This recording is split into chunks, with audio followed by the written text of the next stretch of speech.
ಇವಾಗ ಮದುವೆ ಆಗಬೇಕು ಅಂದರೆ ಆ ಹಣನ ನನ್ನ ಮಗ ಗಂಡಿನ ಕಡೆಯವ್ರಿಗೆ ಕೊಡಬೇಕು. ಈ ಹಣ ಕೊಡೋಕ್ಕಾಗಲಿಲ್ಲ ಅಂದರೆ ಮದುವೆನೇ ನಡೆಯಲ್ಲ. ನಾನು ಈ ಹಣನ ಹೇಗಾದರೂ ಮಾಡಿ ಕದಿಲೇಬೇಕು.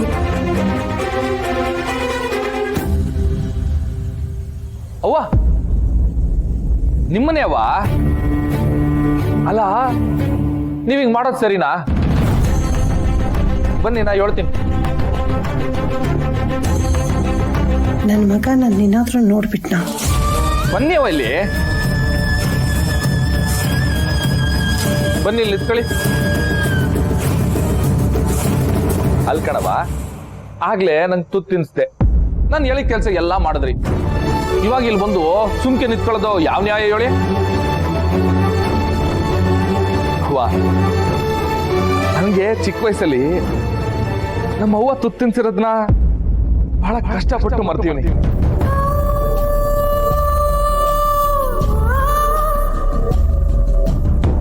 ಆದ್ರೆ ಇವತ್ತು ನೀ ನನಗೆ ತುತ್ತು ತಿನ್ಸ್ಬಿಟ್ಟೆ.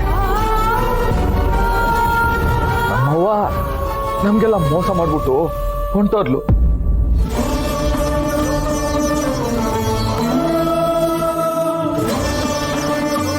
ಆದ್ರೆ ನೀನಿವತ್ತು ನನಗೆ ತುತ್ತು ತಿನ್ಸಿ ನಮ್ಮ ಅವ್ವನ ಸ್ಥಾನ ತುಂಬಿಬಿಟ್ಟೆ.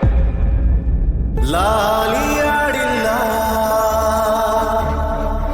ಎದೆ ಹಾಲು ಕೊಡಲಿಲ್ಲ, ನಿನ್ನ ಬೆರಳಿಡಿದು ನಾ ಹೆಜ್ಜೆ ಇಡಲಿಲ್ಲ.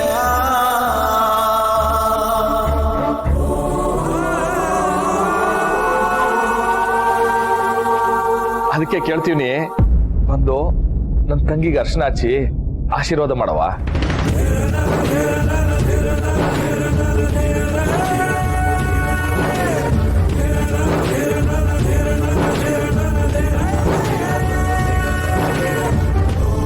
ಆಶೀರ್ವಾದ ಇದ್ರೆ ನನ್ನ ತಂಗಿ ಪೋಸಲ್ದಾಗ ಬಾಳ್ತಾಳೆ.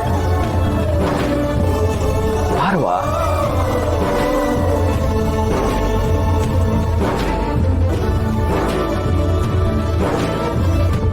ಅಯ್ಯೋ ಬಾರವಾ.